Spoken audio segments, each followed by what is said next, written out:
The story you were about to hear is true. Attention, all true.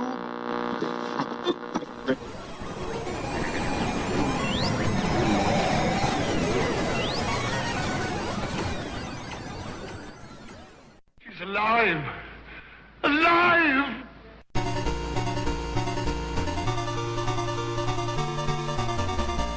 Welcome to the Retroist. I didn't have a roommate when I was growing up. I had my own bedroom, but I never really felt like I had my own bedroom because the layout of the home that I grew up in was such that to get to my sister's room, you had to pass through my room. So in effect, I lived in a large hallway. I got used to it, but I craved privacy. At the same time, I also harbored some fantasies about having roommates, most of that being informed by movies and television. And you always hope that when you do have roommates, they'll become your instant friends and almost like your family, people you could depend on. People like the cast of Three's Company, who instantly became sort of like a family. I wouldn't have the opportunity to have roommates until I went away to college. And my first college housing was for 3 people. It was supposed to be for 4, 2 to a bedroom, but I lucked out. It was only 3 of us. Somehow, I got even luckier, and the 2 guys who got there before me took one of the rooms. And I guess they assumed that there would be another person, so I got my own room. I met these guys, they seemed nice, I met their families, I thought everything was going to be great. I unpacked my stuff, I went into the living room, our families had left, and I said, well, guys, what do you want to do? The one guy didn't even look at me, he just walked out of the room. I was like, wow, that's weird. Now the other guy said, would you like to get something to eat? And he just took his headphones and put them on. This was pretty much my experience for the next 4 months. Come second semester, I would switch roommates. But I lived in the most unfriendly housing you could imagine. Nobody was mean, just nobody talked. Nobody cared. The next roommate that I would have, I would choose and move in with them. And I already knew them, I had bonded with them, and when we got together, we made each other miserable. So even when I got to choose the roommate I wanted to, it didn't really work out. So maybe Three's Company is just that, it's just fantasy. But it's a fantasy that we all can relate to. We kind of hope that when we do have to be around people all the time, that they could be our best friends, people we can come to depend on and maybe even see them as members of our own family. But I think more often than not, what you actually get is people who take one look at you and can't stand you. They would rather sit in the same room with you and listen to headphones for an hour and a half than have to talk to you. Well, the joke was on them. The TV belonged to me, and I moved that from the living room into the bedroom after the first week. So, for me, 3 was not company. But luckily, when I was up at night, bored, kind of lonely, I could watch the show, Three's Company. And on today's show, we're going to talk about that show. We're going to talk about its cast, the concept, where it came from, its creation. We'll talk about the characters and actors and actresses that made the show great. We'll talk about the success of the show and its many spin-offs. And we'll throw in some surprises here and there. We have an info-packed episode ahead of us, so without further ado, let's start the show.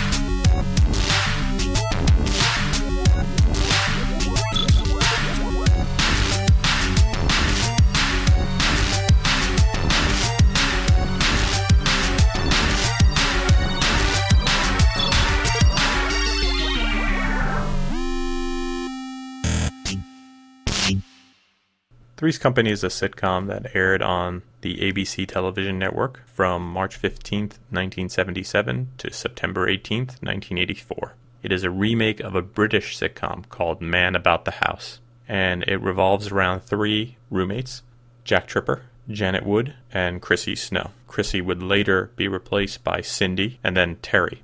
They all live in an apartment in California, Santa Monica, California to be specific, and that building is owned and operated by the Ropers at first, Mr. and Mrs. Roper, and is later owned by Bart Furley, but managed by his brother Ralph Furley. The show usually revolves around a series of misunderstandings and chronicles the social lives and struggles of young people in the swinging 70s. Now, a little bit about the concept of Three's Company. It's very important that you know that the main reason that at the time it was kind of a big deal to have a man living with a woman, not being married or even dating. So the big important plot point in this is that the people running the building need to think that the main character, Jack Tripper, is gay. The geniuses who came up with this concept were not American, as I said. The show is an import from Britain, based on a show called Man About the House, which starred Richard O'Sullivan, Paula Wilcox, and Sally Tomsett. It ran for 6 seasons on ITV from 1973 to 1976, and it was created by Brian Cook and John Mortimer. The show was extremely popular and would get 2 spin-offs, as would the American one, and would actually have a feature film made about it, as would one of the spin-offs. In Britain, the spin-offs were called Robin's Nest and George and Mildred. Because these shows were so popular, the format for the show was sold internationally and would have success in not just the United States, but in other countries a little later on. Countries like the Netherlands, Norway, Poland, Russia, Ecuador, Chile, and Sweden.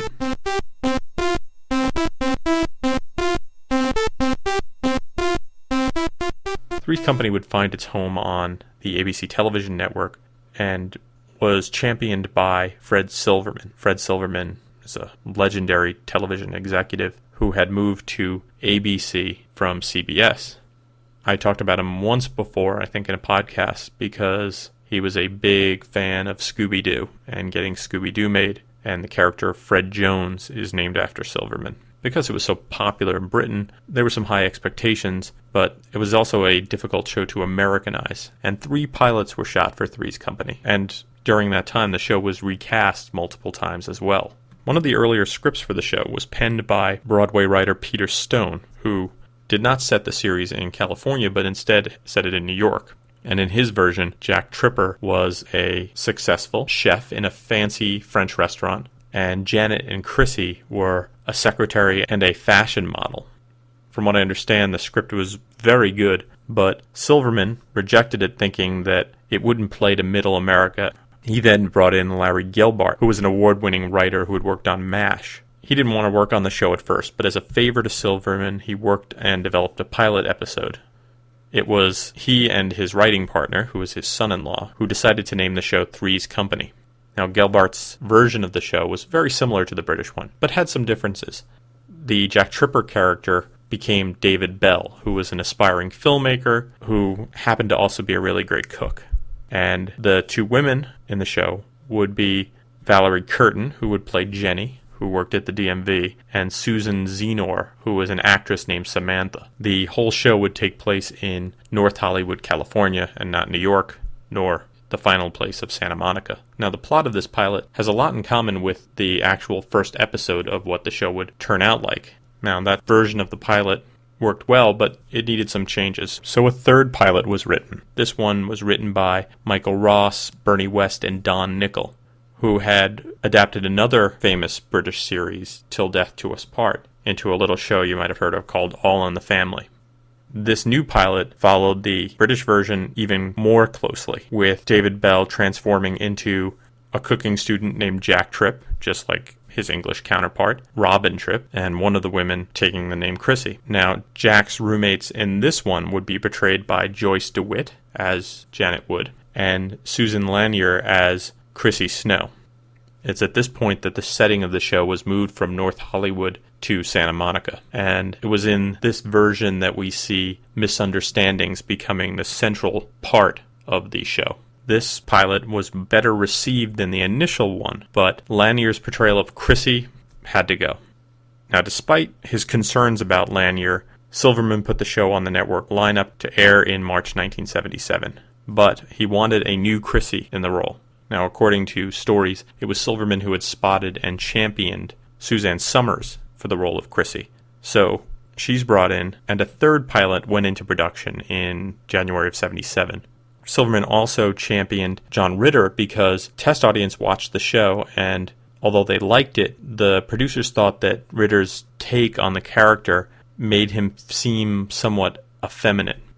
And we're thinking about going with another actor. Silverman really liked Ritter and had him stay on the show. The third pilot was accepted, and 5 additional episodes were shot for that spring. It was a tough show to shoot because it was done in sequence, and very rarely would there be any retakes. The cast would get the script on Monday, rehearse from Tuesday to Thursday, and shoot on Friday. With each episode, they would shoot it twice, just in a row, and use 2 different audiences. It was a 3-camera setup. According to Priscilla Barnes, who would join the cast later, she found the bosses of the show very, very controlling. If one thing was out of place, you'd get called up and have to talk to them. And now, this message. We're still the one. We've been together since way back when. And this year's gonna be a winner again. We are still the one with something new. Still the one that's gonna see you through. You're still having fun, and we're still the one.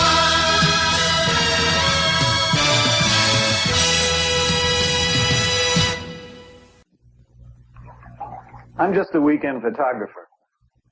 And that's okay, because I don't take pictures to impress anybody but myself. That's the way I feel about my wine, too. Colony.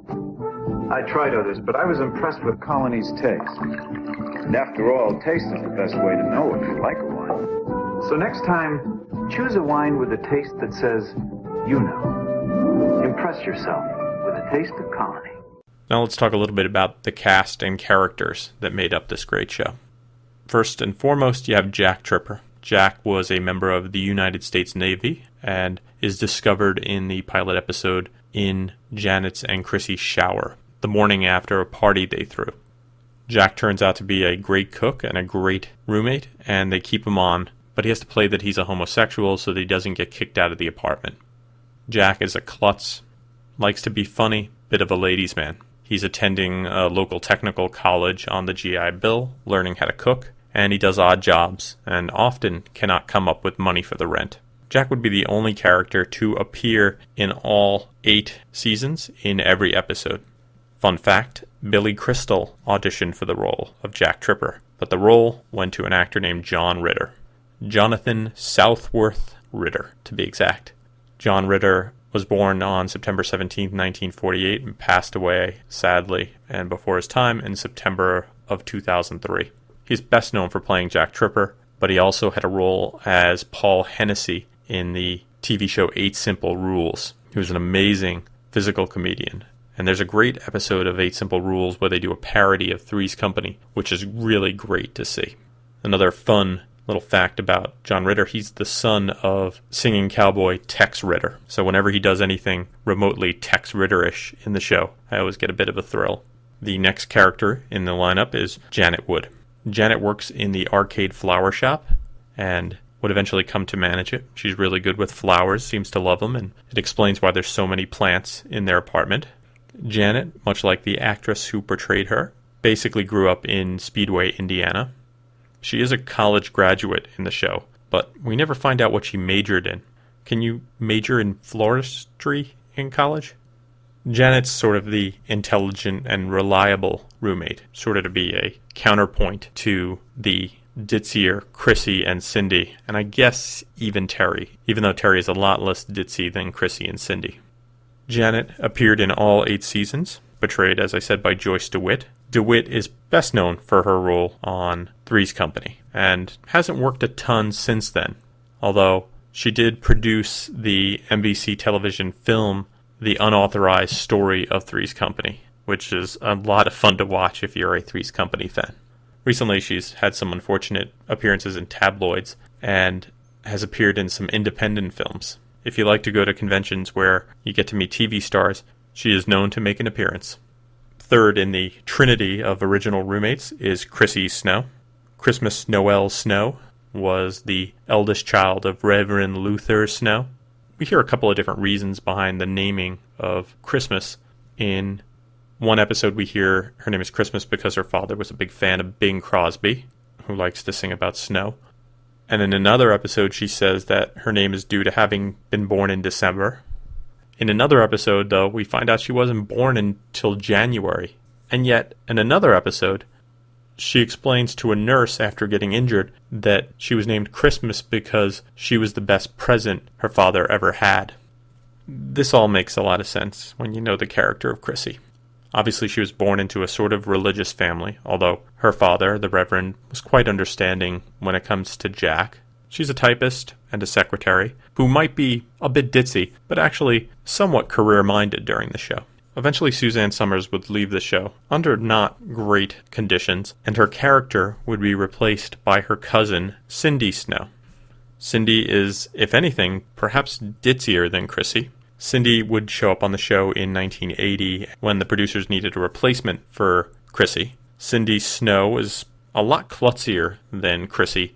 She was portrayed by Jenny Lee Harris, who was a former LA Rams cheerleader. Her strength mainly was that her character was similar enough to Chrissy that scripts that had already been reworked with Chrissy in mind could be used with Cindy. And from what I understand, because she was a decent physical comedian, she could work real well with John Ritter, who liked to do a lot of physical comedy. When the 6th season of the show came along, a new roommate was brought in, Terry Alden, who was played by Priscilla Barnes, who was a more intelligent nurse, and Cindy moved out and was slowly phased out of the show. So Terry's brought in to replace Chrissy and Cindy as the show's blonde, and people had been complaining that Chrissy and Cindy were too ditzy, so they made Terry's character a little bit smarter. She was a professional woman. You can also see Priscilla Barnes in the James Bond movie License to Kill, and the movie Mallrats and The Devil's Rejects. From what I hear, she did not like working on the show. She doesn't say she didn't like the people. From what I understand, she get along well with Joyce DeWitt and is still in contact with her and Richard Klein, but she said that the producers on the show did not make it a great environment to work in. Although I have to say that I found her character to be a really decent replacement for Chrissy. Now, those were the main roommate characters, but you also had some other characters. You had Larry Daliopoulos, who, although of Greek ancestry, had a hard time spelling his own name, so he shortened it to Larry Dallas. He was played by Richard Klein.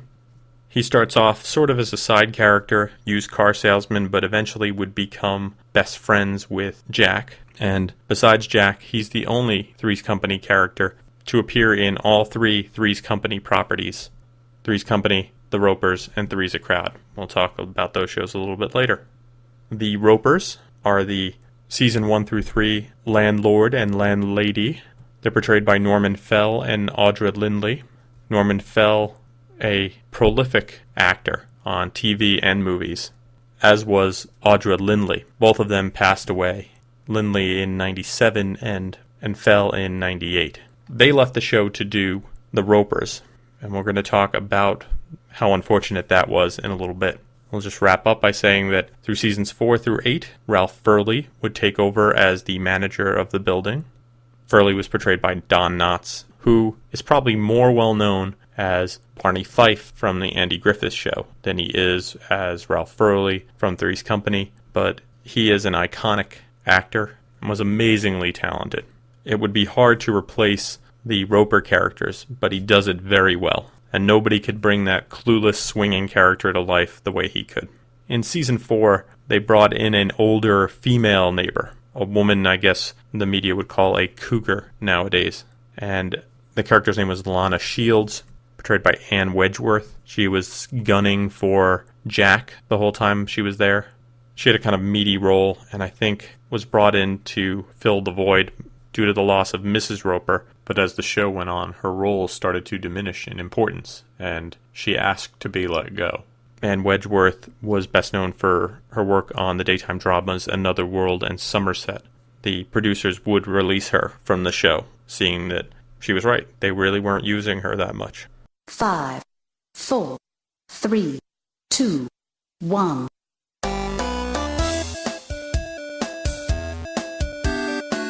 Greetings, Retro fans! This is Metagirl, bringing you the top 5 episodes of the television series Three's Company. At number 5 is Season 1, Episode 1, A Man About the House. Original air date, March 15th, 1977. The morning after throwing a farewell party for former roommate Eleanor, Janet Wood and Chrissy Snow find one of their guests still snoring away in the bathtub. The sleeping stray is Jack Tripper, an aspiring chef who needs a place to stay. Figuring that Jack is harmless, and besides, he's a better cook than both girls combined, Janet and Chrissy invite him to become their roommate. Only one problem. Landlord Stanley Roper, who already suspects the girls of hanky-panky, would never tolerate a one-man, two-woman setup. The solution? Convince Mr. Roper that Jack is gay. And so the hijinks began. Number 4 is Season 3, Episode 16, The Catered Affair. Original air date, February 6, 1979. Aspiring Chef Jack gets his first big break when he is hired to cater a party held by Chrissy's boss, Mrs. Braddock. The guest of honor is Mr. Penrose, president of the firm for which Chrissy works. Alas, Mr. Penrose is the sort of man who tends to make passes at pretty employees, and Chrissy is no exception. Will Jack come to Chrissy's rescue at the risk of his own future? Of course! Number 3 is Season 3, Episode 3, The Love Diary. Original air date, September 26, 1978.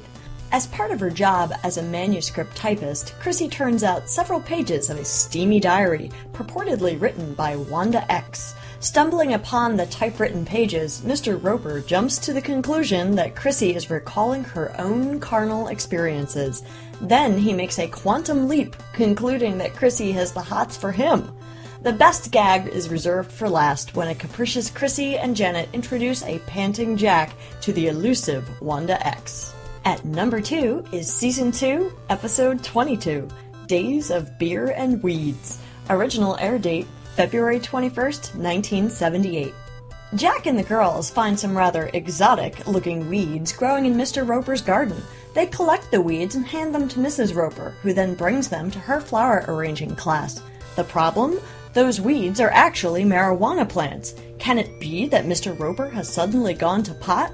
In the end, Mrs. Roper's teacher confirms that the plant is not, in fact, marijuana, but not before Mr. Roper had already destroyed his wife's arrangement for her own protection. And the number 1 episode of Three's Company is Season 3, Episode 22, Triangle Troubles. Original air date, May 15th, 1979. Barry Youngfellow guest stars as Debbie, the apparently straight-laced new girlfriend of Jack Tripper. Fearing that Debbie might be shocked at Jack's living arrangement, Janet and Chrissy go to great lengths to convince the girl that they're not Jack's roommates. But as it turns out, Debbie herself is sharing an apartment with 2 guys. And there you have it, the Retroist's top 5 episodes of the TV show Three's Company. Until next time, List fans, this has been Metagirl.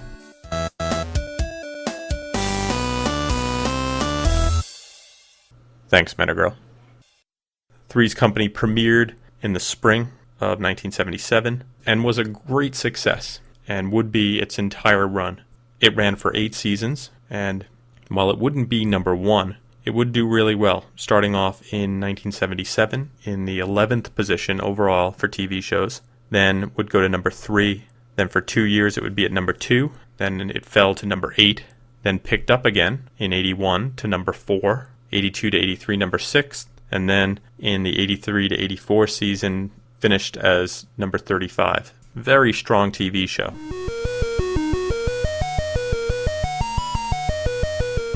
When you have a show this successful, the show would have spin-offs, just like the British version. The first of which was a spin-off of The Ropers, which was a show that ran from 1979 to 1980 for 2 seasons. And it was based on the British sitcom George and Mildred, and focused on the middle-aged, I'd say a little over middle-aged, Stanley and Helen Roper. So Three's Company is doing really well. How do you capitalize on this? You spin off a new show off it. They brought the concept to Fell and Lindley. Lindley loved the idea. Fell, who I liked the way he thinks, said to himself, why would I do that? This show's doing really well. I got a successful sitcom. I'm well known. I'm getting a good paycheck. Why would I risk that? They kept pushing him on it, and he had a lot of pressure on him. So they said to him, well, here's the thing. If you do this new show, see how it goes. You do a season of it. If it doesn't, we'll bring you back to Three's Company. With that in mind, they did. And the Ropers were spun off into their own series. In its first season, the show finished number 8, and it had the second highest series premiere rating at the time. Then ABC moved the show to Saturday nights, and the show dropped precipitously. And while the show still had its fans and sort of picked up toward the end of the 80s season, they decided to cancel it. Fell, seeing this as his nightmare come true, came back to get back on Three's Company. Now the thing is, the show had gone for 2 seasons, and they had replaced his character with Don Knotts as Ralph Furley, and the ratings were still okay, so they said no thanks and passed on it. So the Ropers would not return to Three's Company, which is a real shame. Now, Don Knotts is great as Ralph Furley, but the Ropers really made that show shine. Later in interviews, Fell would say that he believed that the show was held on to an extra season just so that they could pass the 1-year anniversary mark so that they wouldn't have to bring them back to Three's Company, which is a real shame. Despite this, in March of 81, both Lindley and Fell would make a guest appearance on Three's Company in episode 96. It would be the only time in the show that the 3 landlord characters would appear on the same stage. Fun fact, the Ropers was number 2 on Time Magazine's top 10 worst TV spin-offs list.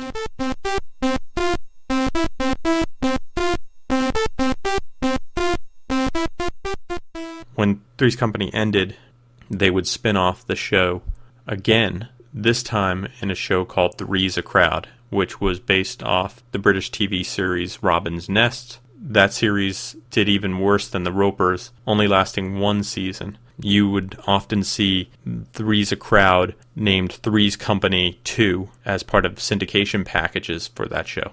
Today's show is brought to you by New Homes. Hate your current roommate? How about you get a new home?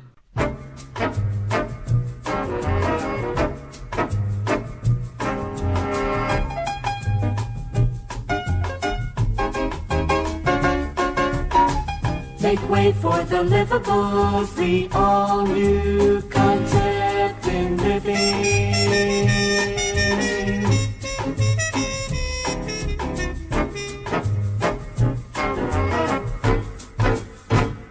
Love those new homes. In addition to some great recurring characters on the show, and we already talked about a lot of the main ones, you also had some great guest stars. You had Jeffrey Tambor, Lonnie Anderson, James Cronwell, John Larroquette, Joanna Kearns, and Rita Wilson, all taking on small roles in the show, really adding to the show's talent pool. And now, these messages. You've got the look, I want to know better. You've got the look that's all together, working, playing, day or night. Jordache has the fit that's right. Jordache knows. Jordache knows. Available at Bullock's. Hey, this Christmas party is getting a little too quiet. I think it's time we liven it up with my favorite Christmas gift, Mr. Microphone. Hey, what's that? Well, you set the dial on your FM radio and testing. I'm on the radio! These kids are having a fabulous time with Mr. Microphone, the cordless microphone that actually puts your voice on the radio. There are no attaching wires, so you're free to move around. Broadcast over any FM car radio. Hey, good looking. We'll be back to pick you up later. You can broadcast in mono or with more radios in stereo. Yeah. Professional entertainers use Mr. Microphone for rehearsing. And you can too. It's practical and great fun for the whole family. The show would end and spin off to Three's a Crowd, and in the final episode of the series, Jack would move from his apartment to an apartment above his bistro with his girlfriend Vicky, and Janet would get married and would leave to live with her husband Philip, and Terry would take a nursing job that would allow her to relocate to Hawaii. Does this sound familiar? It's okay to sing along.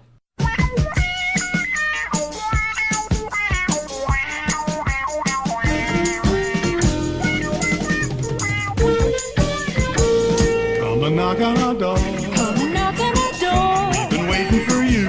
We've been waiting for you. Where the kisses are hers and his. Three's Company too. Come and dance on our floor. Come and dance on our floor. Take a step that is new. Take a step that is new. We've a lovable space that needs your face. Three's Company too.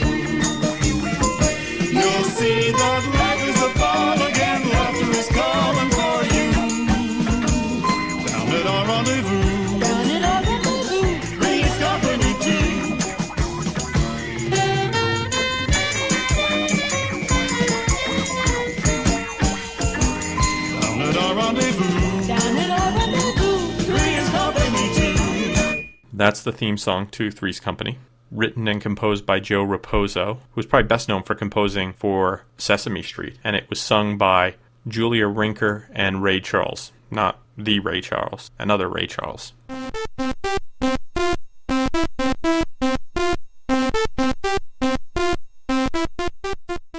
The credits in the show changed over time as they added characters and took them away. Some fun facts about the first season ones. Kind of important one where you see Jack riding his bike and he falls into the sand because he's looking at this woman who's walking away from him. Well, those were shot on Venice Beach, and from what I understand, the brunette that Jack is looking at as he falls into the sand is actually Suzanne Summers in a wig. Now, I've tried watching it, trying to see if I can, does this look like Suzanne Summers? But it's really hard to tell. I'm just going to have to take what I read as fact.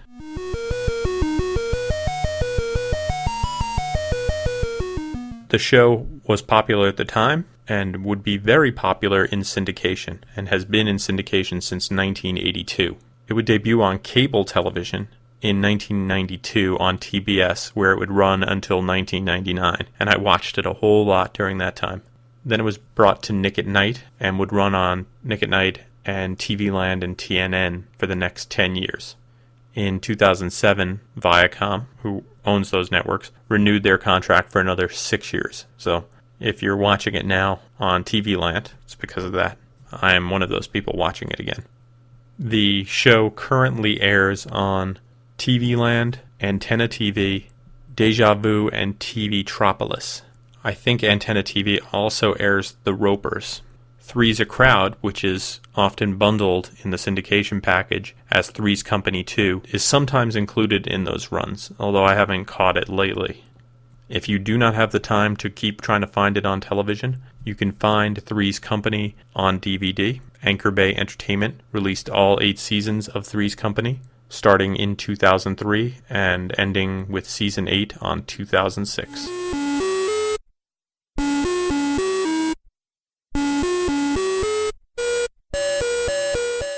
Three's Company is a wonderful show. It has, I would say, 5 very strong seasons. 3 seasons of questionable value, but 5 of some of the best television that you're ever going to see. Well written, well acted, and just fun, pure fun. I'm not so happy the way the show ended.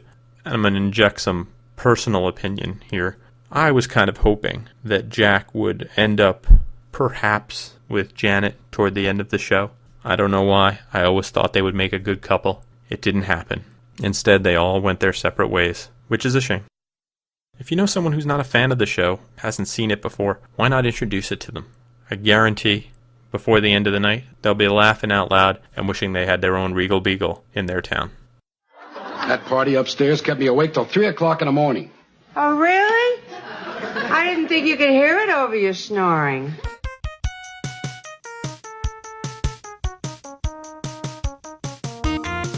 Thanks for listening to the show. For more retro fun, drop by the website at www.retroist.com. You can follow me on Facebook and Twitter. I'm at facebook.com/retroist and twitter.com/retroist. The music you hear at the beginning of the show is by Peachy. Peachy does all sorts of great music. If you have some musical needs, why not email Peachy at peachy@retroist.com. Thanks to Metagirl for her top 5 list. If you have any comments for the top 5 list, email them to Metagirl at retroist.com. If you like retro TV, we have a retro TV directory that gets populated fairly regularly. You can stop by and comment and share memories at tv.retroist.com. Thanks for listening to the show, and I hope you have a great weekend.